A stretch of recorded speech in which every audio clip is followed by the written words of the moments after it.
título da nossa mensagem hoje, Deus está, na verdade eu pretendo que seja assim uma provocação a gente pensar o que evidencia de que Deus está conosco. Se eu te perguntasse, pedisse para que você me desse evidências de que Deus está conosco, o que você diria para mim? O que evidencia de que Deus está com você e não está comigo de repente? Ou está comigo ou não está com você? É o dinheiro? É a saúde? Será que se você olhasse na sua história, você encontraria momentos que você pudesse dizer, 1994 a 2000, Deus não esteve comigo. Foi 2018, final de 2018 para 2022 ali, Deus não esteve comigo. Será que o que evidencia para nós que Deus está conosco? Eu fui impactado há umas 3 semanas atrás por um testemunho, um recorte de uma mulher, eu não sei se uma moça, eu não sei como referir a ela. Ela concorreu a Miss Universo e não ganhou. Então, não sei como dizer, é uma concorrente a Miss Universo. Mas o testemunho dela, o recorte do testemunho dela, me deu um chute na minha religiosidade. Porque eu acho que se chegasse uma pessoa aqui e dissesse o seguinte: olha, ore por mim, para que Deus esteja comigo, porque eu fiz da minha vida, dediquei a minha vida à medicina. E a minha função, eu quero muito cuidar de pessoas. Eu quero, no mínimo, se eu não conseguir achar a cura do câncer, mas achar tratamentos mais eficientes. A gente iria dizer, claro que a gente vai orar. Deus está contigo, é óbvio. Mas se chegasse essa mesma mulher e dissesse assim, olha, eu tenho dedicado a minha vida a ser a Miss Universo, a mulher mais bonita do mundo. Ore por mim, para que Deus esteja comigo. Não sei se a gente ia orar.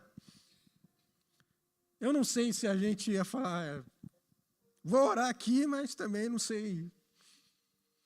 E o testemunho dessa jovem, ele me impactou, porque ela não estava numa roda gospel, ela estava num programa de TV, e as pessoas estavam falando sobre a sua profissão, enfim. E ela disse rapidamente aqui que ela estava concorrendo, tinha entrado naquela fase de se inscreveu, e tem uma fase de preparação, para você ir lá e, enfim, e participar do evento. E ela chegou no quarto dela e ela desenhou, fez um quadro e ela colocou o nome de 3 mulheres que para ela são referências de vida. Ela que escreveu o nome das 3 pessoas lá, que em algum momento já ganhou, já foi Miss Universo, e são as referências de vida para ela. Ela colocou lá e falou, cara, eu me espelho nessas mulheres aqui.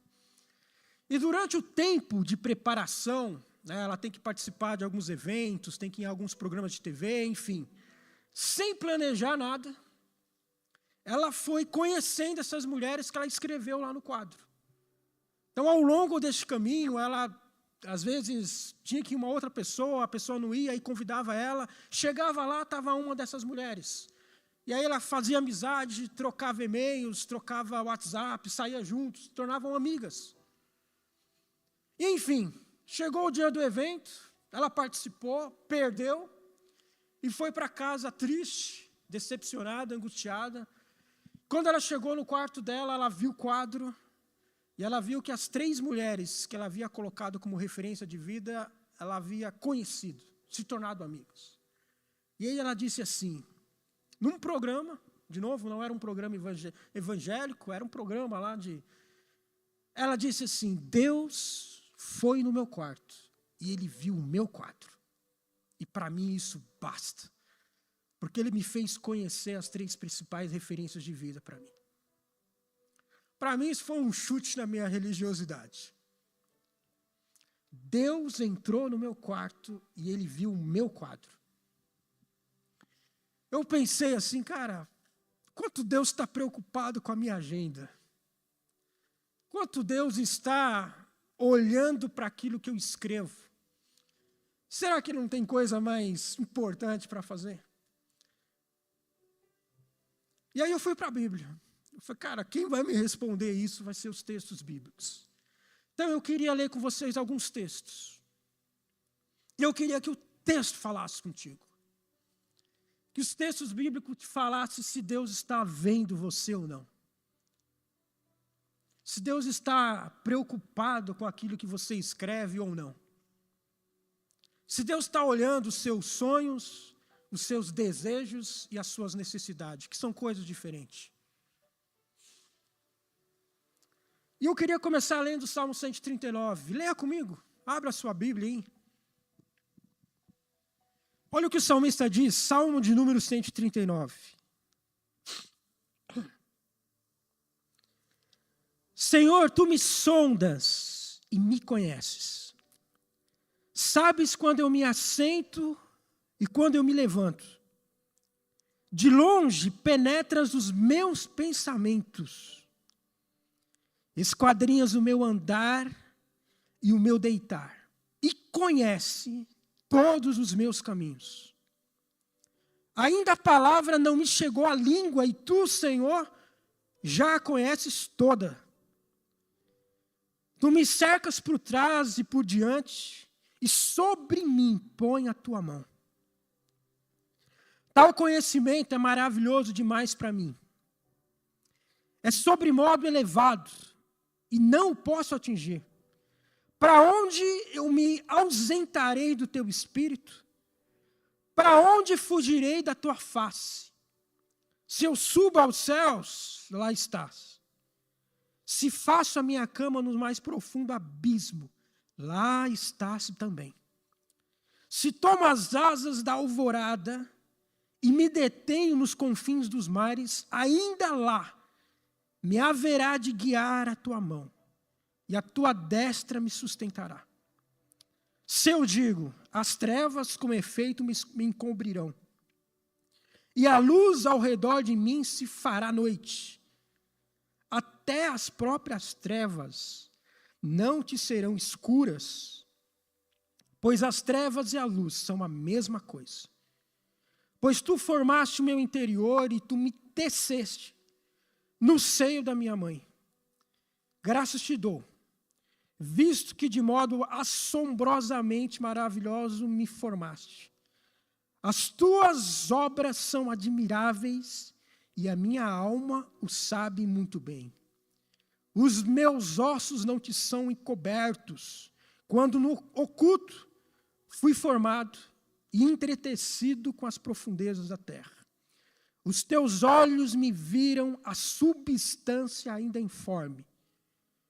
E o teu livro foram escritos todos os meus dias, cada um deles escritos e determinado, quando nenhum deles havia ainda. Amém?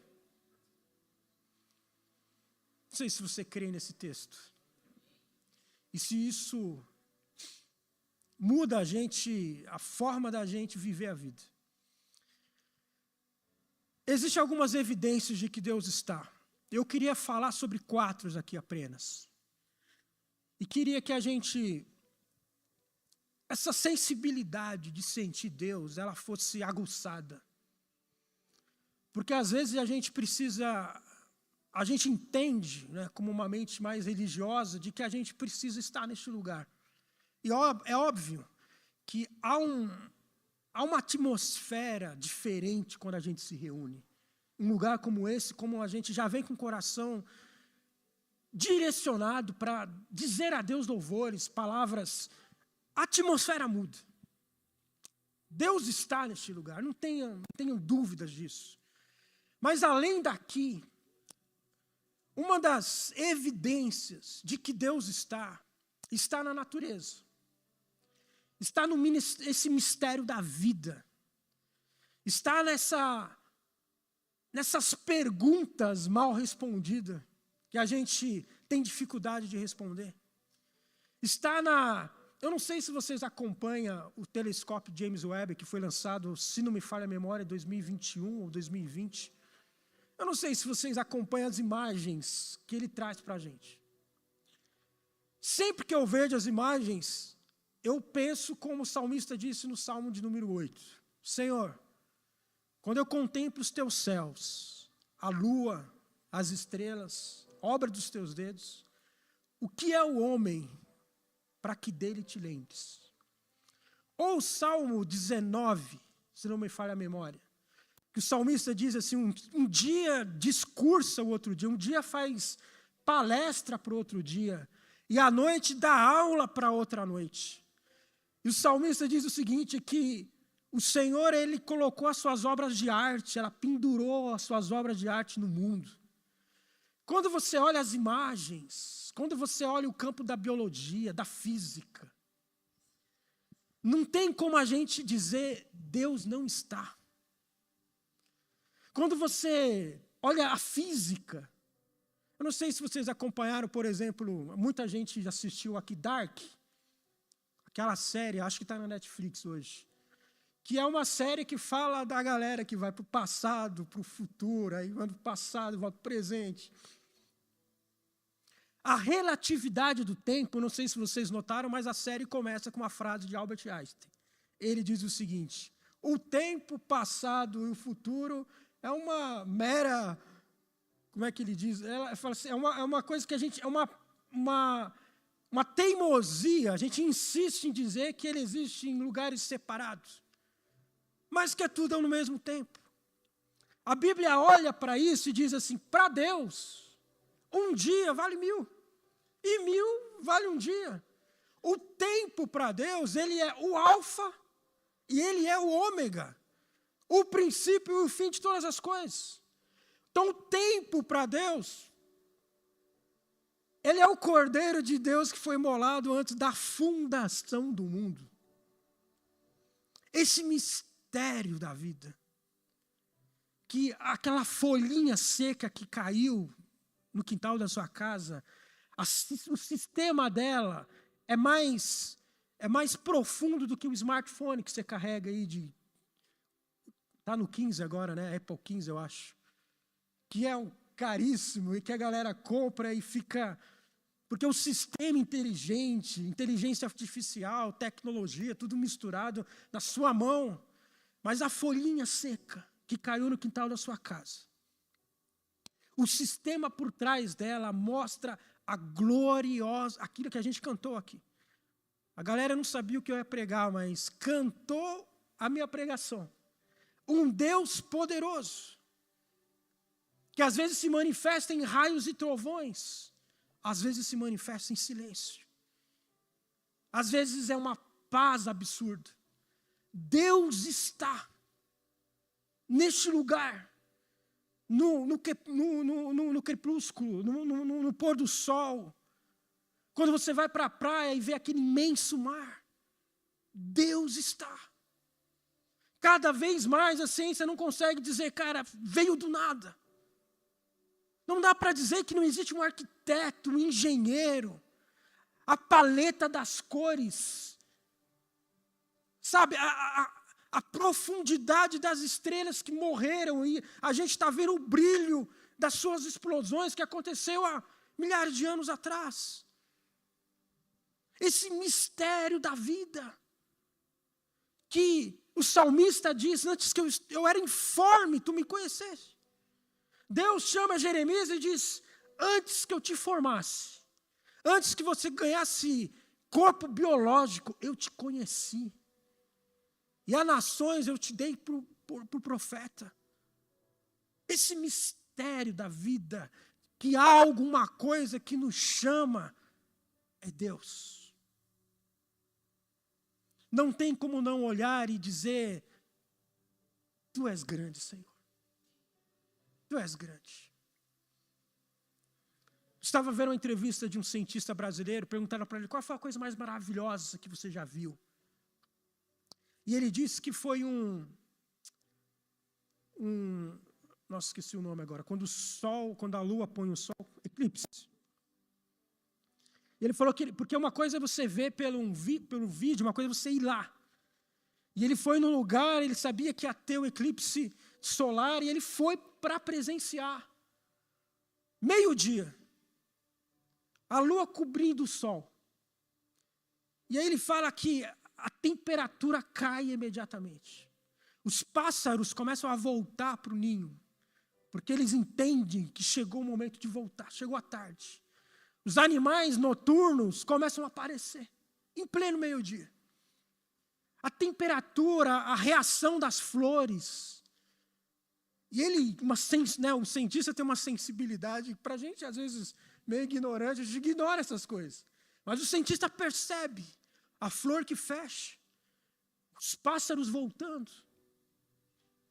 Rãs e sapos que costumam sair à noite começam a saltar em pleno meio-dia. A temperatura caindo. Ele olhando aquilo, ele falou, cara, é a coisa mais maravilhosa. Você vê a natureza se mexendo. Entende-se que foi o que aconteceu quando Jesus morreu. Porque diz que o céu escureceu. E os registros científicos dizem que existem dados, registros de eclipse, que aconteceu lá, no momento que se dá, na data que se dá, quando Jesus morreu. E eu penso, os pássaros voltando, o céu, sabe, a temperatura caindo, e as pessoas olhando e dizendo, esse era o Filho de Deus. Deus está. Essa chuva que está caindo, é porque Deus está. Uma outra evidência é que essa sensibilidade que nós temos de que a gente pertence a algo superior. Você sente isso? O apóstolo Paulo fala em Atos Apóstolos, quando ele está diante dos filósofos de Atenas. Ele diz o seguinte, os seus filósofos dizem isso, que nele nós existimos, e nele nós movemos, nós andamos nele, nós somos enxertados nele. E essa sensibilidade de que a gente pertence a algo maior. Eu não sei se você sente isso. Você não é um acidente. Você não está aqui por um mero acaso.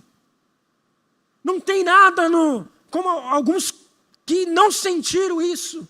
É difícil perceber que se você chorar, ninguém no universo vai te atender. Não. Quando você ora, quando você chora, quando você sente tristeza, tem o Espírito Santo. Tem alguém falando, eu estou preocupado com o que você está sentindo. Há uma sensibilidade que nós não estamos andando no acaso, que nos dá propósito, que diz para Jeremias, antes que eu te formasse biologicamente, eu te dei propósito de vida. Eu te dei talentos, eu te dei ministério, eu coloquei sobre você dons, habilidades. Sabe por quê? Porque Deus está conosco. Então, o apóstolo Paulo diz isso, nele nós andamos e nele nós existimos. E não há para onde fugir da sua presença. É o que o salmista está dizendo, se eu colocar a minha cama no mais profundo, lá tu estás. Se eu pegar um jato aí do Elon Musk e ir para a Lua, para outro planeta, tu estás lá. Não tem para onde fugir, tu estás. Se eu me esconder debaixo do meu cobertor, dentro do meu quarto,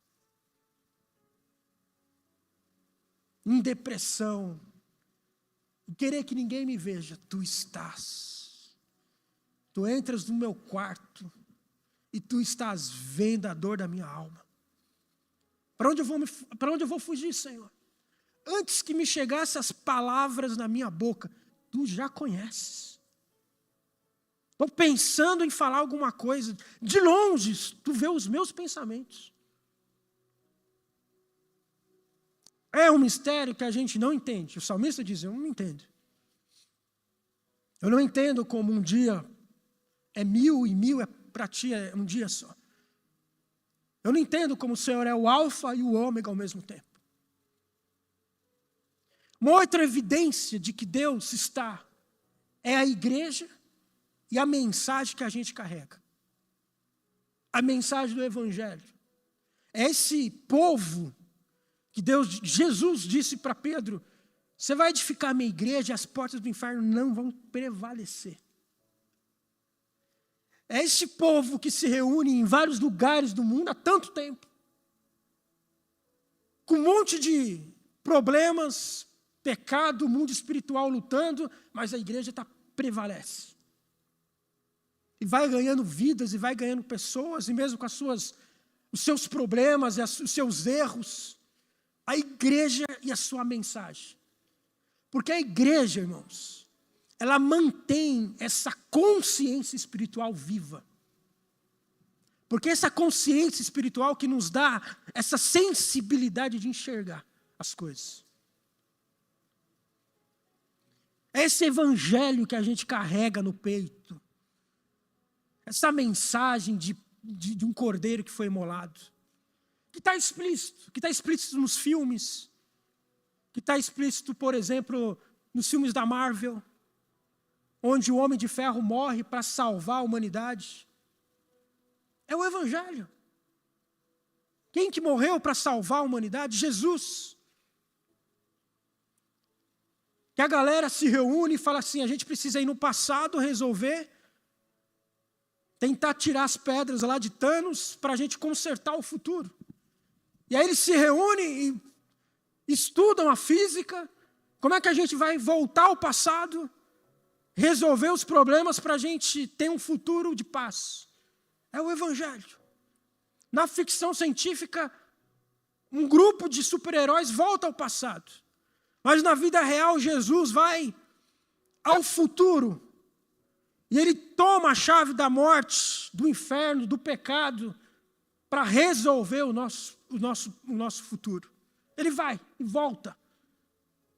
É o cordeiro imolado no início, para resolver o nosso presente, o nosso passado e o nosso futuro. Para nos dar vida eterna. Essa é a mensagem do Evangelho. Que um dia Deus reinará com perfeição sobre todos nós. Essa mensagem do Evangelho está explícita. Está na igreja. Olhe para a igreja, ela é evidência. Ela é o corpo de Cristo andando sobre a terra. É o que o Odel pregou aqui na semana passada, que a gente dá um ombro para o outro e fala: cara, vamos carregar essa cruz junto. Porque no mundo, sem a igreja, isso se perdeu. Hospitais, escolas, as mulheres passaram a ter dignidade quando Jesus plantou a igreja. É só você olhar a história, só você ler a história. Antes de Jesus, todo mundo era inimigo. Amigo é você, sua família. É de outro povo, é de outra nação, guerra. Mas em Jesus, a igreja estabelecida, hospitais começam a florescer para tudo quanto é canto. Porque a igreja é o bom samaritano, que cuida daquele que não é meu irmão, não conheço, mas cuida dele. Coloca nos ombros, você para o seu trabalho para pegar aquele que está caído, levar para um lugar onde vai... Não interessa quanto vai custar, cuide, porque quando eu voltar eu pago. É a igreja. É o Evangelho, essa mensagem que a gente carrega. Deus está. Não precisa, às vezes a gente quer um congresso, trazer gente de fora, trazer um irmão lá que morreu 3 vezes, foi no inferno, aí foi no céu. Aí a gente lota para a gente ver a presença de Deus.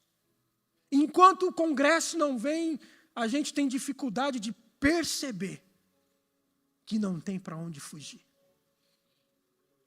Que Deus está quando a gente acorda, faz um café da manhã, por mais simples que seja, Deus está.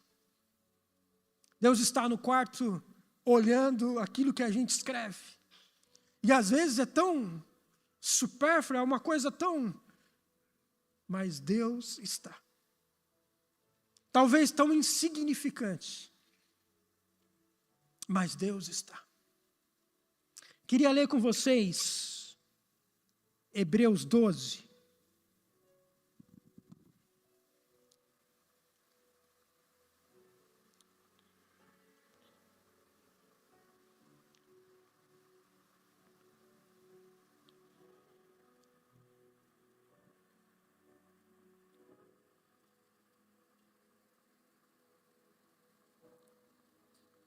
Hebreus 12.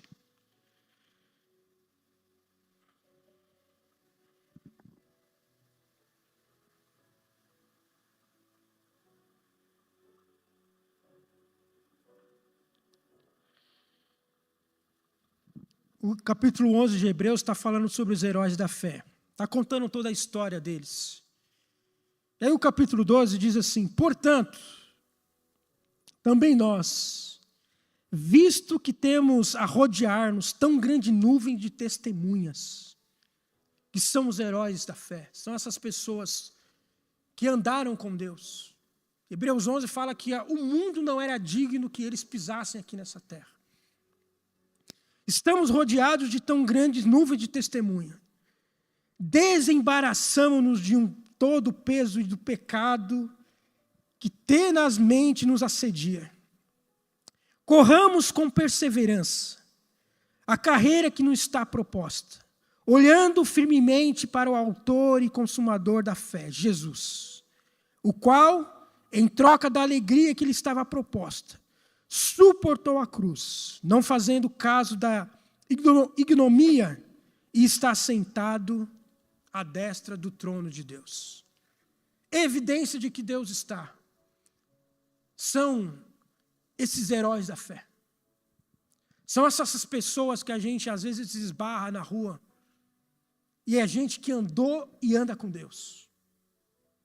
E você olha e você percebe que no mundo de dores, de pecado, você encontra gente que só de conversar você percebe Deus. Não precisa orar. Trabalhando junto você percebe Deus. Os heróis da fé, quando a gente olha para eles, as histórias, o que esses homens fizeram? Imagine abrir o mar e você andar. Imagine o sol e a lua parar por causa de uma oração. Orou e o sol e a lua parou. Talvez aí que veio aquela frase, vai dar 6 horas, mas não dá 5, que é a hora de ir embora. Porque o sol parou. A galera trabalhando lá e olha assim para o sol. Fala, cara, esse sol já era para estar aqui, ó, já era para estar quase perto de ir embora, mas o sol está parado. Por quê? Porque alguém orou lá no outro canto, cara. Gideão com os seus 300, vencendo Daniel na cova de leões, os leões famintos. Cara, homens que morreram, que foram lançados para ser comidos por leões.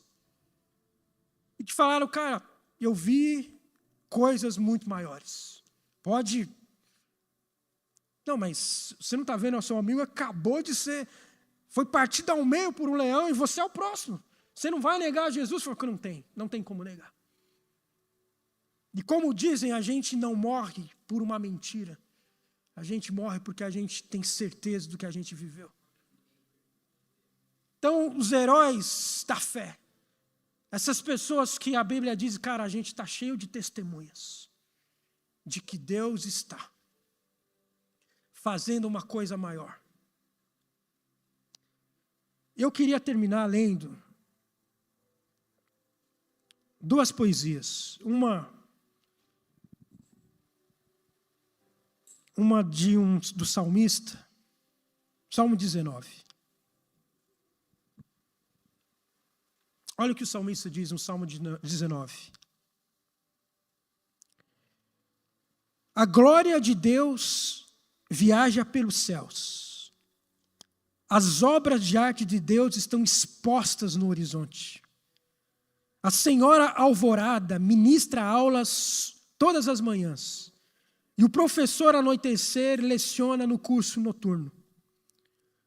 Suas palavras não são ouvidas, sua voz não é gravada, mas seu silêncio enche a terra. Mesmo calada, é a verdade propagada por toda parte. Deus fez uma enorme cúpula para o sol, uma cúpula gigante. O sol da manhã é um jovem recém-casado que salta do leito nupcial. O sol nascente, um atleta correndo por entre as linhas da chegada, ou para a linha da chegada. É assim que a palavra de Deus atravessa os céus, desde o nascer até o pôr do sol, derretendo o gelo, estorricando o deserto, aquecendo os corações para a fé. Eu queria ler ainda a poesia de um outro poeta, ainda vivo em nossos dias, pastor Vitorino Silva. Eu amo as canções dele. E tem uma que diz assim: eu sou gota de orvalho que cai, lentamente, e vai dar alento à raiz. Eu sou raio da luz que infesta, penetra na fresta de um lar tão feliz. Eu sou rima gentil, eu sou canção, que em algum coração fez morada fiel. Eu sou ave inocente que canta e que se levanta voando para o céu. Eu sou a luz que desliza do céu, dando força ao réu prestes a aparecer. Eu sou força que plantou as matas e que fez as cascatas nas pedras correr. Eu sou toda boa semente que no chão latente começa a brotar. Sou todo o espera infinito. Eu sou o vento que agita as ondas do mar. Eu sou o olhar da criança que tanta esperança na vida nos traz. Eu sou o claro do dia, eu sou a poesia. Eu sou vida, eu sou paz. Eu sou esse mistério profundo que deu vida ao mundo e fez crescer a flor. Eu sou o fogo de eterna chama, que não se consome. Meu nome é Jesus. Jesus talvez seja a maior evidência de que Deus está. E eu queria que isso aguçasse a sua sensibilidade, de olhar a sua vida e de saber que Deus está. Que quando você caminha nele. A gente só existe em Deus. Não tem vida fora de Deus. Não tem. Então, esse mistério de uma criança que nasce, e você vê crescendo. Eu recebi a foto da minha filha esses dias, eu vi como ela está grande, as pernas compridas. Eu lembro que eu pegava ela no colo, mas ela foi crescendo. Esse mistério da vida. Sabe o que é? Deus está. Olha para os seus filhos grandes, que era uma sementinha, e enxergue que Deus está. Os filhos conquistando a faixa branca, a faixa preta, vai conquistando, vai aprender um instrumento. Sabe por quê? Porque Deus está. Deus está. No sol que nasceu hoje de manhã, esse café que você tomou, Deus está.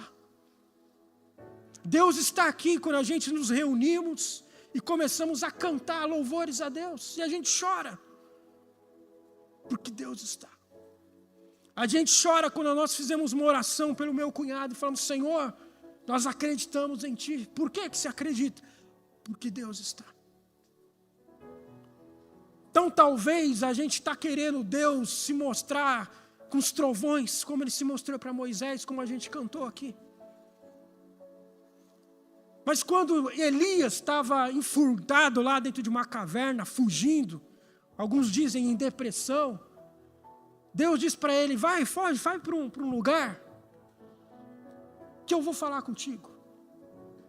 E ele diz assim que passou trovões, ele falou, Deus não estava no trovão. Passou um furacão, o F3 lá, mas Deus não estava no F3.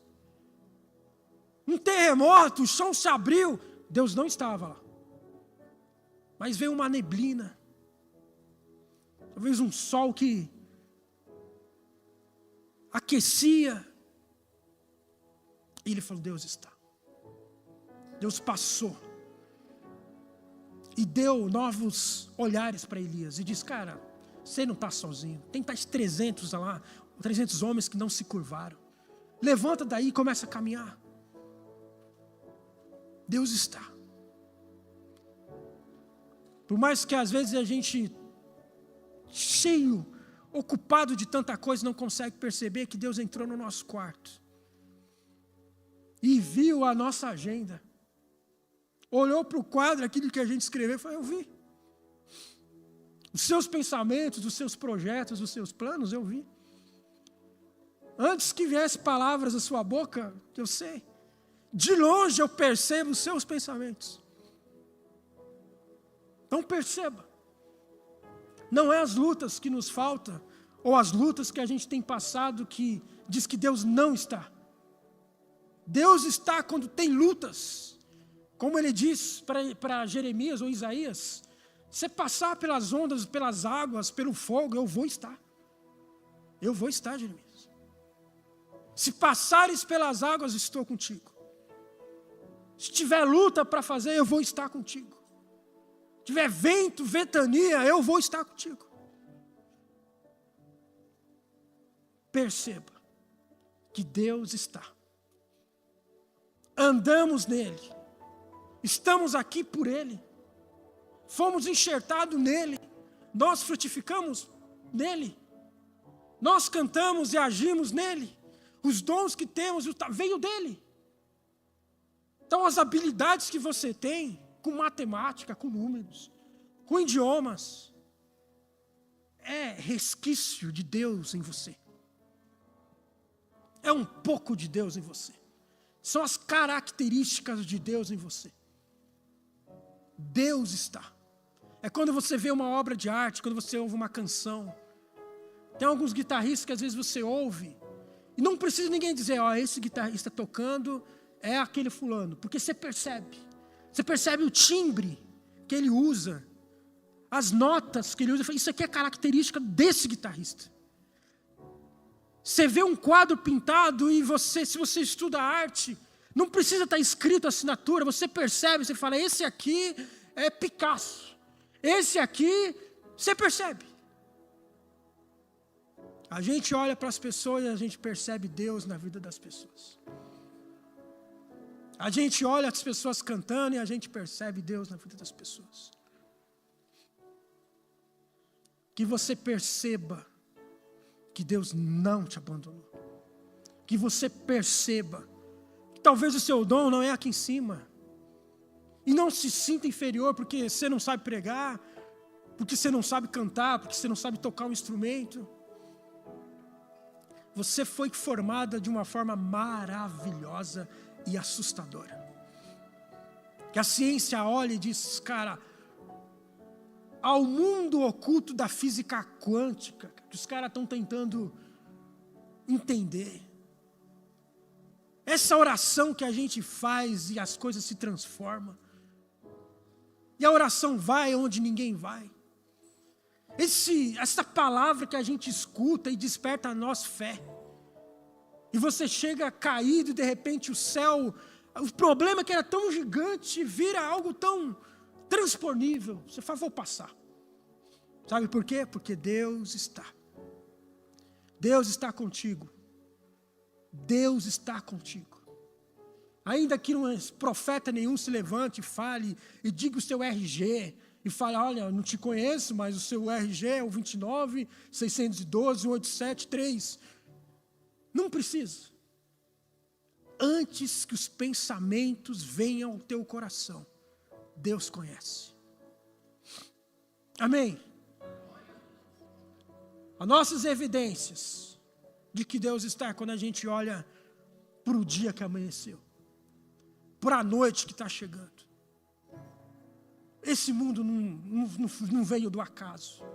Não foi explosões aleatórias e fizeram você chegar aqui. Que espetáculo que é a vida. Que espetáculo que é você. Que espetáculo que é você, Valmir. Com toda a sua vida, com todos os dons e talentos que você tem. Que espetáculo que somos.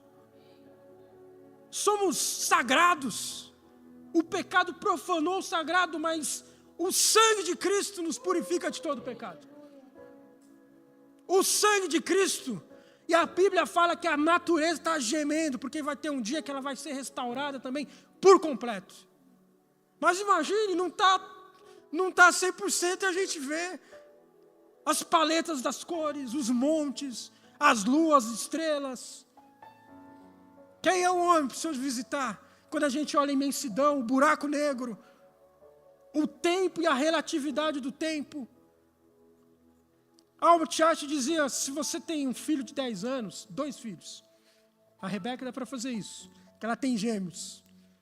Mas se ela pegar um deles e mandar para viajar por 10 anos, em uma velocidade X lá no espaço, quando ele volta, ele é mais novo do que os outros que ficaram aqui na Terra. Ele é 3, 4 anos mais novo que aqueles que ficaram na Terra. Como? Relatividade do tempo. Deus é maravilhoso.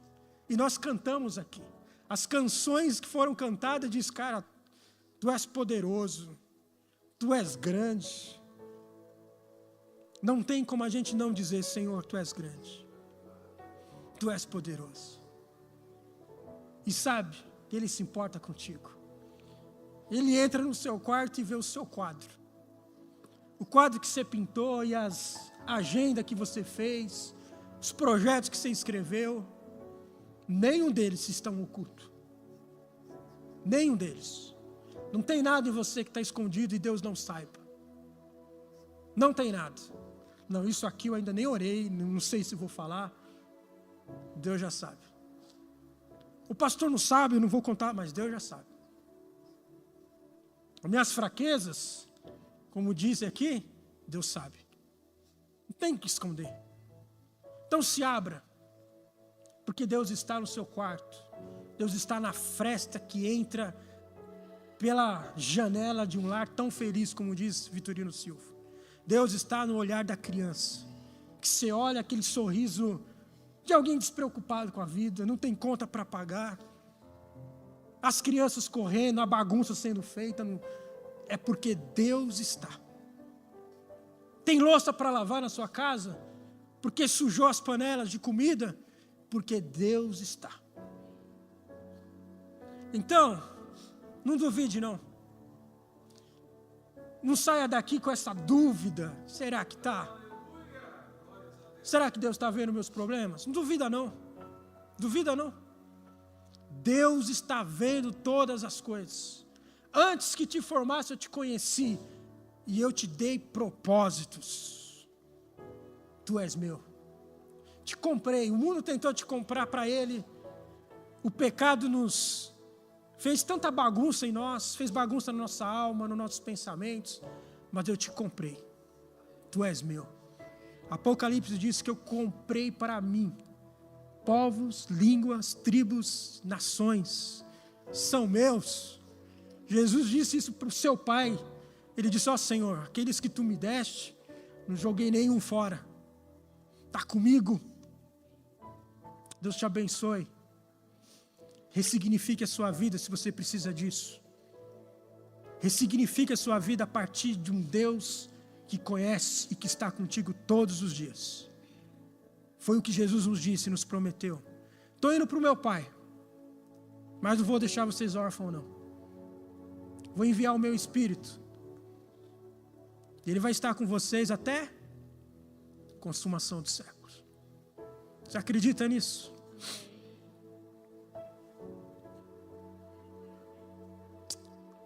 Diga ao Senhor, obrigado por estar comigo, Senhor. Obrigado, Senhor.